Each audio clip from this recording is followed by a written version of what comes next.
Hello bachcho, let's read the question. Question says that if the first I 1, second by 2 and so on, then the new mean is option A, x bar plus n by 2, option B, x bar plus n, option C, x bar plus n plus 1 upon 2, option D, none of these. Discuss करते हैं। तो यहाँ पे इस question को करने के लिए की कॉन्सेप्ट क्या हो जाएगा, क्वेश्चन का की कॉन्सेप्ट कि अगर हमें मान लेते हैं कि अगर एलिमेंट दिया हुआ है जैसे कि a1, a2, A3, A4 इस तरह से दिया हुआ है एंड सो ऑन दिया हुआ है। ठीक है, लास्ट टर्म मान लेते हैं कि an दिया हुआ है। इसका अगर हमें मीन चाहिए तो x बार का वैल्यू किसके बराबर होता है? ये बराबर होता है a1 plus a2 plus a3 plus a4 plus dash dash dash plus an, और अपॉन में क्या हो जाएगा? अपॉन में टोटल नंबर ऑफ कितने एलिमेंट है। इस बेसिस पर हम लोग इस क्वेश्चन को सॉल्व करें तो हमारे पास ये क्या दिया हुआ है, जस्ट कंसिडर करेंगे जो शुरू का जो एलिमेंट है वो क्या है, a1 a2 a3 a4 इस तरह से है। तो यहाँ पे रिलेशन क्या हो जाएगा, यहाँ से हो जाएगा x bar is equal to a1 plus a2 plus a3 plus dash dash dash plus a n minus 1 plus a n, और अपॉन में क्या हो जाएगा, अपॉन में हो जाएगा a n। ये वैल्यू आ गया।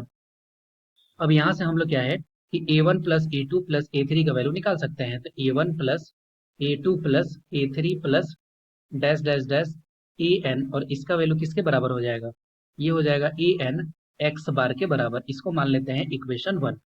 अब क्वेश्चन में क्या बोल रहा है कि फर्स्ट टर्म जो है उसको इंक्रीज किया जाता है 1 से, तो हो जाएगा a1 प्लस 1। सेकेंड टर्म को इंक्रीज किया जाता है 2 से, तो ये हो जाएगा a2 प्लस 2। इसको इंक्रीज किया जा सकता है 3 से, तो a3 plus 3 plus dash dash dash plus, अब an को किसने से इंक्रीज किया जाएगा? n से। अभी भी इसका जो सम है वो टोटल नंबर कितना होगा? ये तो अभी भी n ही है। इसका हमें क्या चाहिए? मीन चाहिए। इसी का हमें मीन चाहिए। अब यहाँ से हम लोग क्लियरली देख सकते हैं, इसको क्या लिख सकते हैं, a1 plus a2 plus a3 plus ये, और ये वैल्यू किसके बराबर है? ये वैल्यू बराबर है an x बार प्लस, अब हमारे पास क्या बचा, 1 plus 2 plus 3 plus 4 plus dash dash dash plus n, और अपॉन में क्या है? अपॉन में है n, और यही वैल्यू है मीन के बराबर। अब हमें पता है कि sum of the natural number n natural number का सम कितने के बराबर होता है? तो ये हो जाएगा A N x bar plus, और सम ऑफ द नेचुरल नंबर की वैल्यू किसके बराबर होता है? ये होता है n इंटू एन प्लस 1, और अपॉन में क्या हो जाएगा? अपॉन में हो जाएगा 2, और होल अपॉन n है, और यही वैल्यू क्या है? यही वैल्यू है मीन। अब यहाँ से अगर हम लोग करें तो यहाँ से देखिए, अब ये जो ए एन टर्म जो था, ये जो ए एन टर्म है, ये यहाँ पे ए एन ना होकर के ये टोटल नंबर है कितना? यहाँ पे जैसे ये ए एन जो है, ये वैल्यू क्या है? यहाँ पे n जो था ना, यहाँ पे हो जाएगा सिर्फ n, क्योंकि टोटल नंबर है कितना? n। तो ये वैल्यू कितना हो जाएगा? ये हो जाएगा सिर्फ n। ये हो जाएगा n x बार, यह टोटल नंबर हो गया n। तो यहाँ से सिमिलरली ये वैल्यू भी क्या हो जाएगा? ये हो जाएगा सिर्फ n। ये वैल्यू अगर हम लोग n लिख रहे हैं तो n इंटू एक्स बार हो गया।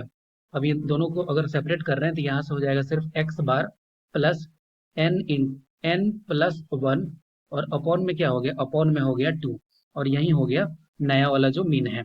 अब इस ऑप्शन में देख रहे हैं तो ये हो गया x bar plus n plus 1 upon 2। Option C is the right answer. I hope you will be understood it well. Best of luck. Thank you.